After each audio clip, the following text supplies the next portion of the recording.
On the first Monday of every month, we open up the show to questions from our community. This is Coaching for Leaders, episode 339.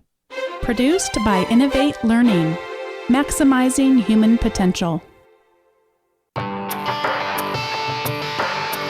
Greetings to you from Orange County, California. This is Coaching for Leaders, and I'm your host, Dave Stachowiak. Leaders aren't born, they're made. And this weekly show gives you access to the practical wisdom that will empower you to become a better leader. It is our monthly Q&A show. If you would like to submit a question for our Q&A show on the first Monday of every month, you can submit it by going to coachingforleaders.com/feedback. I would love to consider it for a future Q&A episode, and I am glad to have back with me Bonni Stachowiak, who is here as always to help us to jump in and facilitate some of these questions. Hello, Bonni. Hello, Dave. I had such a good time listening to your recent episode about some leadership failures. I just think it's so great when we can tell those stories and share what we've learned so maybe other people can avoid it, but also celebrate the learning we can have from failing. Yeah, it's such a big part of our community. It's a big part of the academy conversations we have within our Coaching for Leaders Academy. We have a whole channel set up in Slack just talking about failures not because we're aiming for failure, of course, but failure is the road to learning and to getting better. And so, by the way, speaking of learning, Bonni, I was realizing and getting a couple of emails from people recently on things related to teaching and learning that I don't think everyone knows that you host a podcast as well. I know a bunch of people in our community know that. We have a bunch of people who listen to both shows, but I don't know if everyone knows that you also host a very highly rated podcast on teaching and learning for higher education faculty. So I wanted to make sure people knew about that. It's called Teaching in Higher Ed. And if you have a faculty, a professor, instructor in your life that is looking to become a better teacher, Bonni show's a great resource for that. So definitely check it out if you haven't already. We'll put a link in the show notes for it. Bonni, let's go ahead and jump into the first question here from Craig. We got lots of questions for this episode. Craig writes, I work for a major aerospace company and I was trained as a Lean Six Sigma black belt. However, it seems like my facilitator and leadership skills have atrophied because of my lack of use, and the company is not focused on doing SIA events hardly at all. How can I be a leader to influence the company to go back to Lean Six Sigma principles? Well, thank you, Craig, for the question. And there's some great things of working for a large organization. There are also some challenges. And one of the big challenges is anytime something changes, and it's changing in a negative way, is trying to influence change to go back. Of course, a large organization takes more time to influence change, as you know. So one of the things I'd be curious about, Craig, is was this an intentional move, or is this just something that has kind of happened over time? I'd be curious of doing a little bit of research on your end, if you haven't already, of trying to determine, did someone make a decision at some point of not doing these events, or is this just something that's fallen off people's radar screens? And I say that because I think the way that you approach this potentially is different depending on that. If it's just atrophied over time and people haven't been seeing as much of the value, or it's fell off radar screens, there's one way to approach that, and that's probably the potentially the easier way. On the other hand, if someone's made a decision not to do this, and that's been a policy change, or someone doesn't see the value in doing that, I think that's a very different approach. But I think a starting point would be, and I'm thinking back to the episode we did just a few months ago with Peter Block and talking about organizational politics.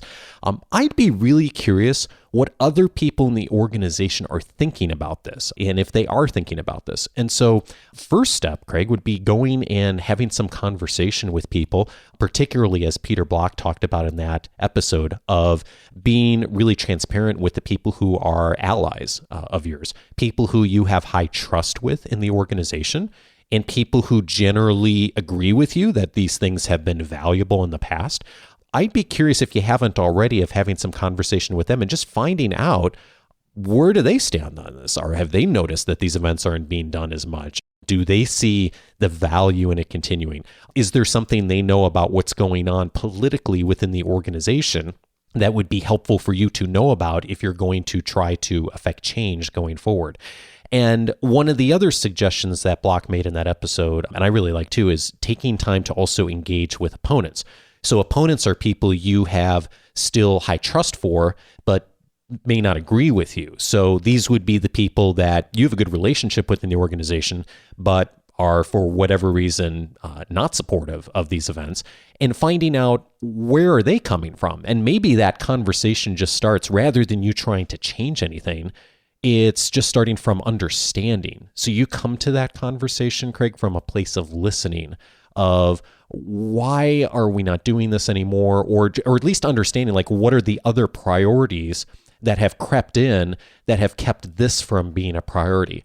And I think that if you start there, that gives you a lot more data to understand the environment you're working in, both the reasons logically for why change may have happened, but also you begin to understand more of the politics and the emotion that may be going on in the organization that may have influenced change, either intentionally or unintentionally. And then if you do decide from that to move forward, I really love the work of John Cotter and his thinking around organizational change. And he was on episode 249 and talked about the process of organizational change. And one of the things that Cotter says is, if you're going to influence change in the organization, a really smart place to start is to create a sense of urgency. And so what I mean by that, and what he means by that, is if you're going to change something, you need to identify what's the problem. What is the real issue that the organization is dealing with because this isn't happening? So to your point specifically, Craig, on the SIA events, what, by these events not happening, where is that impacting quality, schedule, cost in the organization that is a negative effect that you can tie to that directly? Because unless there's a specific tie-in to why not doing this is causing a problem for the organization, it's a lot harder to encourage people to affect change. Because if the organization isn't doing these events anymore and it hasn't impacted the numbers or the bottom line, I think quite rightfully people might come back and say, well, it didn't matter. Why would we spend the time and effort to do this if it hasn't changed the results in any way? Let's spend our time doing something else. Now, I'm saying that, Craig, because you want to know those different perspectives. You may not agree with that, but you want to be able to understand where people are coming from. So creating a sense of urgency is really key. And then if you get to that point, his advice for the next step is find the people in the organization who are the allies who you can get onto the guiding coalition and start to really influence potential change there going forward. So I hope that gives you a few things to start with, Craig. But first and foremost, I'd see if you can tackle an understanding of the why and understand where people are. And I think if you start there, that's going to give you some really good data points to be able to think about where to go next. So let me go next to the question from Marlon. Marlon wrote in and asked, is studying to become a leader and manager something to be done solely on one's own time, or is it considered part of the job and therefore using company time is acceptable? Bonni, what do you think? I would see this question from a couple different perspectives. One would be what organizations think, and a second would be what your perspective could be. To start with, organizations really fall on a continuum where it really can depend on the culture and on the values of the organization. Some organizations say, hey, do that leadership stuff during your lunch break or do it on your own time, and don't have the kind of perspective that it should be as integrated with the other work that you're doing, all the way to really innovative organizations that truly value leadership and not only have training programs as part of that, but also opportunities to collaborate in a cross-functional way with other people and opportunities for types of feedback, like the 360-degree feedback process. All kinds of ways that we can truly integrate that leadership development into growing leaders in the organization. And when we think about your perspective, of course, you want to be sensitive to the culture. Personally, I'd want to work for an organization that was more on the side of the continuum that saw it as an integral part. But if you're in a situation where the organization doesn't, you can still see it not as a false dichotomy, it's one or the other, but recognizing that you want to really discover what's out there, discover what resources are available to you, make sure that you're exploring that with human resources or whatever other departments are responsible for facilitating this kind of development. And then you also want to be hungry enough to do it outside. And for me, I don't do reading well at work. So the reading that I do on leadership development or building other skills happens outside of work hours. It happens mostly in the evenings. And I don't see it as, something the organization necessarily owes me back for that time. I see it as something that I'm passionate about. And in fact, so much of the time we can really think about, work versus our personal life, but that strict boundary is really disappearing. And when I read a good leadership book, I often learn things about how to have better relationships in what would typically be called my personal life. And I often find things that might benefit my own parenting approaches or volunteerism that I do. And so there's lots of ways that we can think about for ourselves, yes, be hungry to do it inside our organization, but also have it cross over enough to just really recognize how it benefits us as individuals to be developing in this way. And I'm so glad you're asking the question in terms of just recognizing the importance of pursuing these kinds of opportunities. This next question is from Robin. I am a seasoned high school teacher wanting to transition into adult career and talent development. If you could recommend one certification training that would be good to pursue and look good on a resume, what would that be outside of an HR degree? Well, Robin, thanks for the question. I know we do have folks in our community who are looking at career and talent development as moving into a career or already in that as a career. I don't think there's a simple answer to your question, Robin, so I'm going to give you a few things maybe to think about. First and foremost, who you're trying to influence. So you mentioned a resume, so I'm going on the assumption in responding to this question that you are not necessarily going out as a consultant on your own or starting your own business, that you're going to probably go work for an organization. So I think the answer is a little bit different depending on the kind of role that you're going to look at doing. So here would be one example. Say you want to go work for a medium to large size organization, being a person who's a training and development person or an organizational development person, which they may often be called. And often, but not always, those are folks under the human resources organization. And so those are the kinds of people that I'd be thinking about as like, what are they going to be looking at and wanting to see? Many organizations that have people in those roles of training, organization development, they tend to be in medium and large size organizations. Most small organizations just don't have the budget or resources that they would have a full-time person who'd be doing that. So you're generally looking at large and medium sized organizations. And if you are looking at especially large organizations, I think they are going to be looking for, many of them, of course there are exceptions, but they are going to be looking for some formal education in this area. So I don't think you need to necessarily go and get a graduate degree in human resources, or I think probably is the better route for something like this, a graduate degree in organizational development, organizational leadership, organizational behavior. Every school has a little different term for this. So getting a grad degree would be great in those areas because that is going to be attractive to the larger organizations and they're going to be looking for that. And there's a lot of competition for those roles. So experience is really helpful.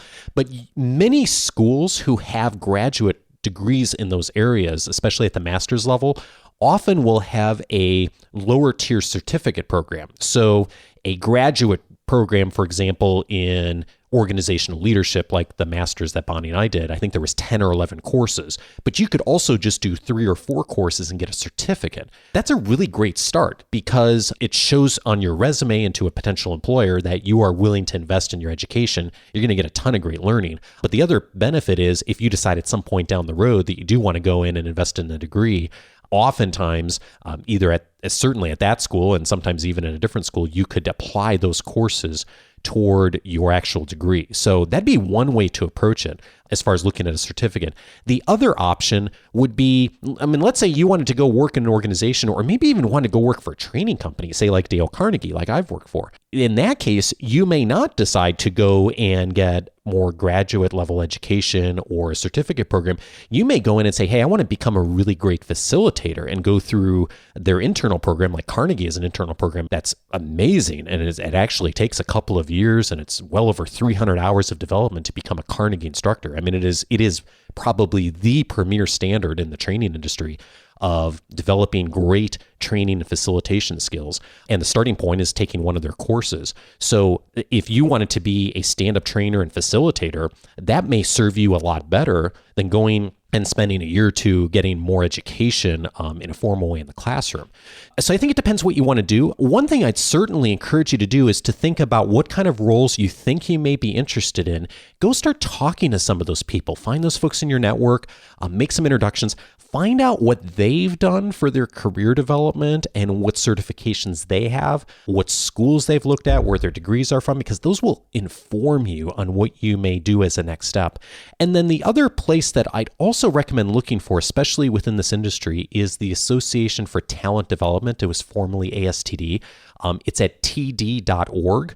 They have chapters here in the States and I believe around the world where people get together locally who are in the training development, organizational development industry, and practitioners meet up and you'll have people from large companies. You also have people who are independent consultants and coaches, and they meet up, a lot of them once a month. That'd be a great local meeting to attend. So wherever you are geographically, find that meeting. Go there. You're going to hear about a ton of options for certification programs, for online courses, for in-person courses through the Association for Talent Development. And even if you just go on their website, you're going to see a ton there. And those tend to be smaller, more short-term courses. I think it'll really get you started. And again, be a great thing for you to put on your resume that's going to show potential employers that you're the kind of person that's really willing to invest in yourself. So I hope that gives you a few places to get started, Robin.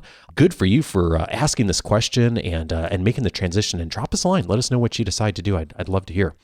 Our next question here is from Eric. Okay, Eric writes in and says, I'm an assistant store manager in a large pharmaceutical store chain. I have a passion for leadership and am looking for places to earn a leadership certificate. However, no matter where I search, the cost seems to be thousands of dollars.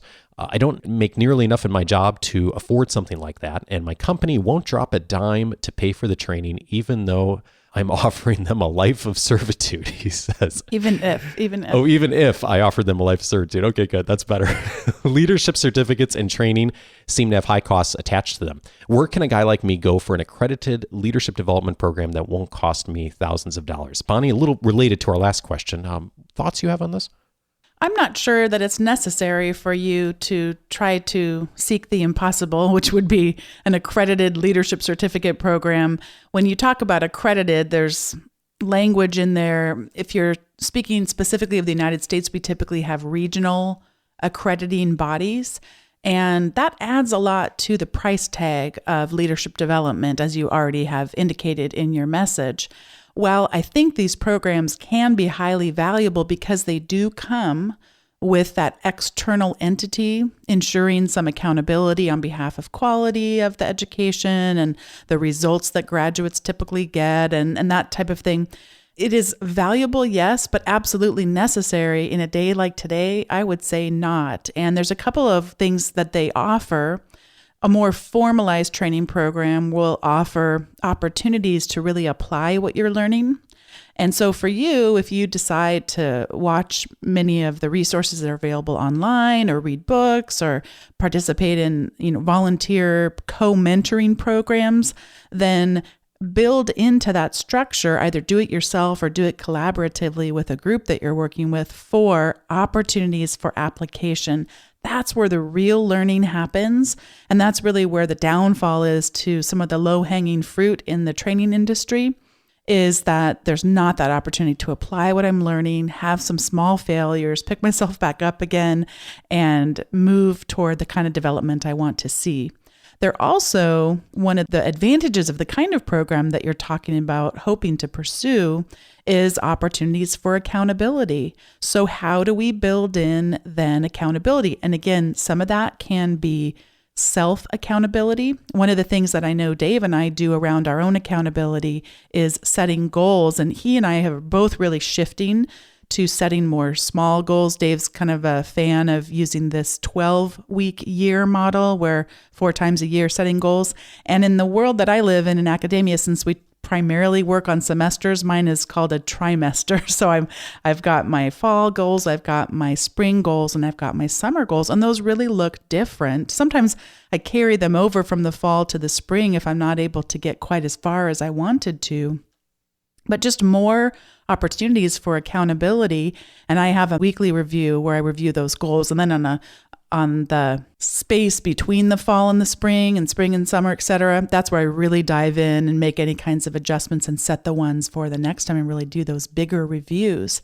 And that to me is an internal self-assessment for the kind of accountability I want to have for my personal and professional development. But of course, we can work with others too. And it doesn't have to be anything formal, but you find people who are like-minded in their passion for leadership development and find ways to hold each other accountability. And it kind of depends on your own style and preferences as to which one's going to be stronger for you. And I think ideally you'd have a combination of both, people that you're holding each other accountable, and then you also have systems for yourself that you can drive your own progress forward. One of the big things that leadership certificates do for us is introduce us to a vocabulary. One of the things I know that comes up often, I promise this relates to your question, but people who are coming out of military service and they've gained all these incredible skills and they have such strengths. But being able to translate that experience that they had while in the service into more of a traditionally corporate role can be really challenging. It's not that they don't have those things. It's that they need to create a map of, oh, here's an example of what in the corporate world they call this. So one of the things that a leadership certificate would do for you is show you what you're already doing, how that maps to more of a leadership-oriented vocabulary. It also would show you where you had gaps, and you could identify those gaps and using a vocabulary that people who were more studied in leadership would have. And of course, you can gain vocabularies without going and getting a formal accredited degree or certificate like the one you're describing. We can do that by accessing all the different kinds of resources. Of course, Dave's had this podcast for years and years that has done that, and lots of past episodes to go back and look at. Got a couple more pieces of feedback, and then I'm definitely going to pass it over to Dave for his input. Measurement. Leadership can be challenging to figure out, how do I measure this? How do I measure where my strengths are, or even what is my idea of what leadership is? And so that's another benefit that you can gain by getting a leadership certificate, but it's not something that you can't pursue on your own and be able to find ways of measuring and going out and studying what organizations are doing to measure leadership and management effectiveness. Dave has had many episodes in the past about feedback and the power of feedback. And the more I can find out how I'm showing up in the world, and for all of its greatness and all of its not so greatness, where do I have what are called blind spots? Where am I ineffective as a leader and I'm not even aware of it? And so how can I regularly be soliciting feedback on my own leadership strengths and weaknesses and make plans for developing in those areas? And then the last thing I would say, practice, practice, practice. So the combination of opportunities for practicing to fill in some of those gaps that I know I have as a leader can only come with regular infusions of feedback, because otherwise I'm practicing and I only can see how I see myself. And for some of us, how I see myself is not how other people see me. And that can be a really dangerous thing to be practicing, but you're actually practicing the wrong thing. So I would think about that. Practice, practice. How do I incorporate feedback? Practice, practice. How do I incorporate feedback? And I wish you the best. I'm going to pass it over to Dave for his thoughts. Yeah, Eric, two additional things. Our recent episode with Morten Hansen, episode 337, we talked about 6 tactics for extraordinary performance. He talked about learning loops in detail in that episode.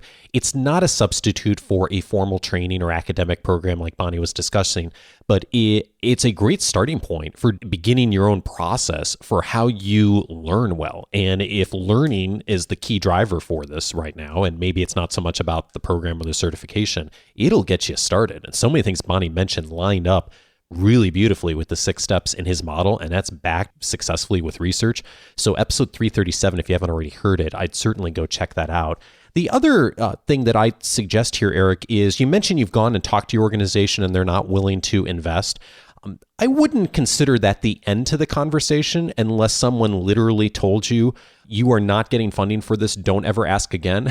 in which case you may want to think about what would be another organization to work for. I know that's not always possible, but in most organizations, even when there's a no, I always view that as a no, not right now. And I think one of the smart things to do is, if you are really intent on making an investment in yourself that's going to benefit you and the organization and the employees, is if you get a no, not right now, of having a conversation about what would it look like in order for me to get a yes later. And that may mean you make a commitment on your end in the annual review or whatever your organization does to hit a certain goal, or maybe to hit a goal that goes above and beyond what you'd normally do.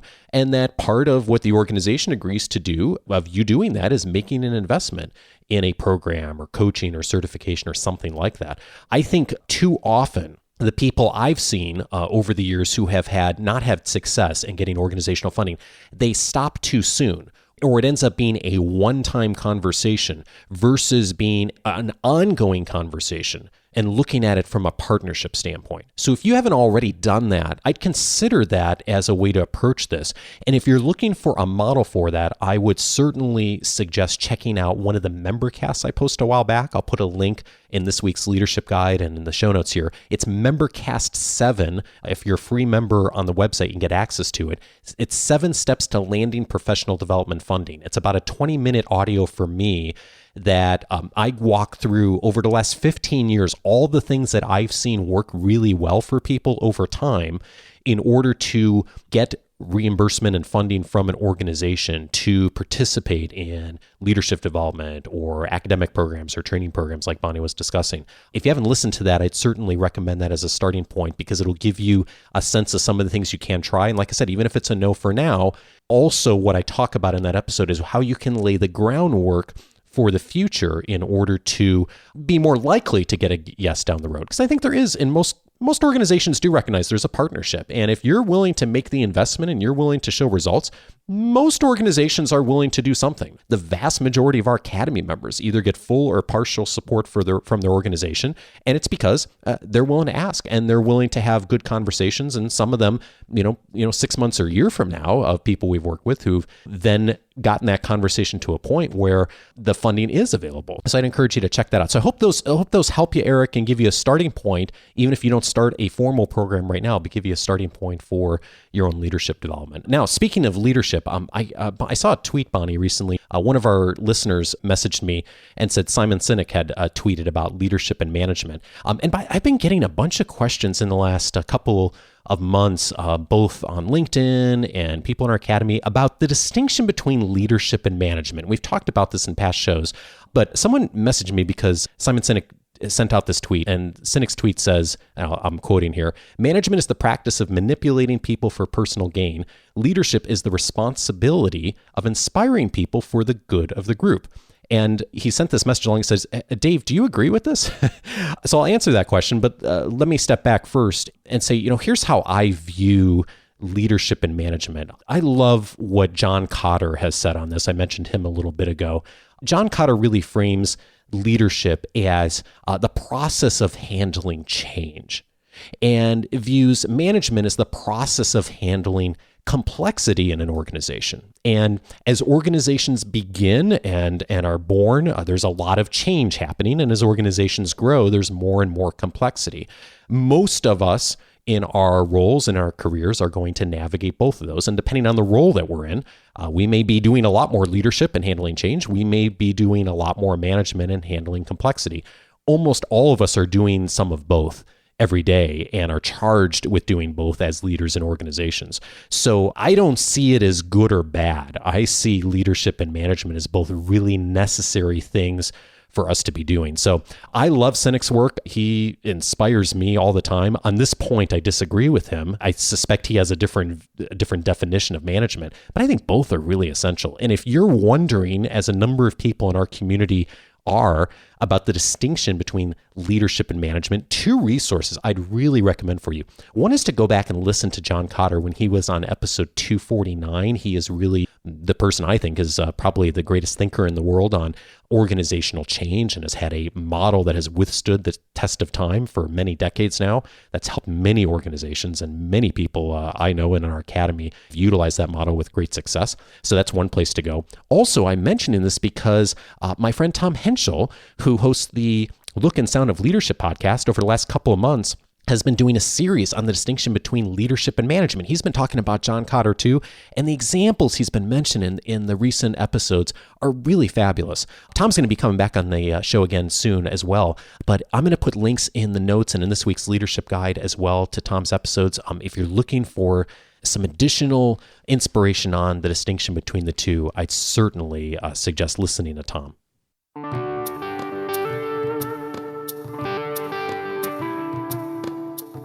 Always lots of related episodes to tell you about if you'd like to dig in more on any of these topics. If you go to coachingforleaders.com/podcast, you'll get to the full podcast library, or you can get to it from your free membership dashboard on the coachingforleaders.com website. And if you click on the strategy button, one of the past episodes you'll pull up is episode 249. I mentioned that earlier, How to Succeed with Leadership and Management. John Kotter was on that episode, and we talked about how organizations can balance the need for both leadership and management, specifically as they mature. And this becomes an increasingly challenging question for leaders, and especially executive leaders in organizations that have had some level of success, of now thinking about how do we maintain the success in what we've been doing, and at the same time, how do we still innovate for the future and capture that entrepreneurial change, try lots of new things spirit that most startups have, but as organizations mature, they tend to lose a little bit of that. And Kotter talked in detail in episode 249 on how you as a leader can start to approach that, and as an organization can approach that from a strategic standpoint. So a good episode if you are running into that right now. Also, under the organizational politics button on the library, you'll find episode 328, How to Deal with Opponents and Adversaries. I mentioned Peter Block earlier. I had a conversation with him on that episode. He's probably one of the top thinkers out there on organizational politics. And if, as you get into increasing levels of responsibility in almost any organization, you're going to be dealing with more politics. And really, it's at every level of the organization, but especially as you get increasing levels of leadership responsibility. I think you're going to run into this more and more. If you are running into tough situations with internal politics, or if you're just finding that stuff isn't happening that you expect to happen and you're not sure why, that's often a really good indicator that organizational politics is at play. And in that episode, Block really goes through and gives us a really helpful matrix, how to start thinking about how you're viewing different relationships and politics within the organization. So many actionable things that came out of that conversation. Again, that's episode 328. Also, if you click on the talent development button in the podcast library, you're going to come across episode 337, just aired a couple weeks ago, 6 Tactics to Achieve Extraordinary Performance with Morten Hansen. I mentioned that episode in response to Eric's question, a very helpful roadmap on what you can do to drive your own learning and development, whether you're taking a formal program or not, or working with a coach or not. That will provide you with a roadmap to really think about how you drive your learning, which of course is so key in professional development. I do believe, first and foremost, regardless of how supportive the organization is, even an organization that's extremely supportive of leadership development and funding lots of opportunities for employees, it is first and foremost still primarily your responsibility to drive your professional development. Episode 337 is a good starting point for that. And then finally, for those of you who are free members on the website, when you log into the dashboard, one of the other buttons you'll see is a button called Membercasts. I mentioned one of the Membercasts in today's conversation, Membercast number 7.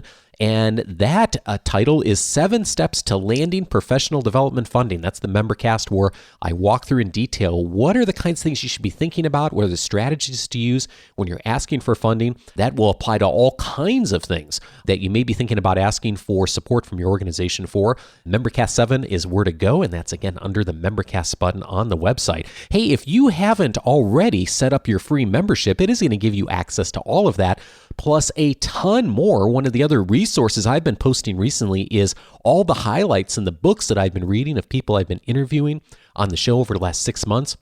That's being added to every single week. You can get that full archive available as well. Just go over to coachingforleaders.com and set up your free membership if you haven't already. It's also going to give you access to my free 10-day audio course that's titled 10 Ways to Empower the People You Lead. Features tons of the lessons from the podcast over the last 7 years. If you give me 10 minutes a day, it'll help you to really jumpstart your leadership development. Again, you can join all of that just by going to coachingforleaders.com and setting up your free membership. Next week, I am glad to welcome back to the show Liz Wiseman. She's going to be returning to the show to teach us about how to ask for help. Last year, she was on talking about her book, Multipliers. This time, she's coming back to teach us about some of the lessons from her other best-selling book, Rookie Smarts, and why, as a rookie, without experience, sometimes, in fact, not only sometimes, often, you have the advantage. So tune in for that next week. Thank you so much to Prophet Joe for the kind review you left on iTunes this past week. Thank you, Joe. So appreciate it. Hey, if you've been listening to the show for a bit and have heard enough to be able to leave a review on the show, I always appreciate those. Go to coachingforleaders.com/iTunes and leave a rating or review. Thank you in advance. Have a fabulous week and see you next week for the next conversation with Liz Wiseman. Take care.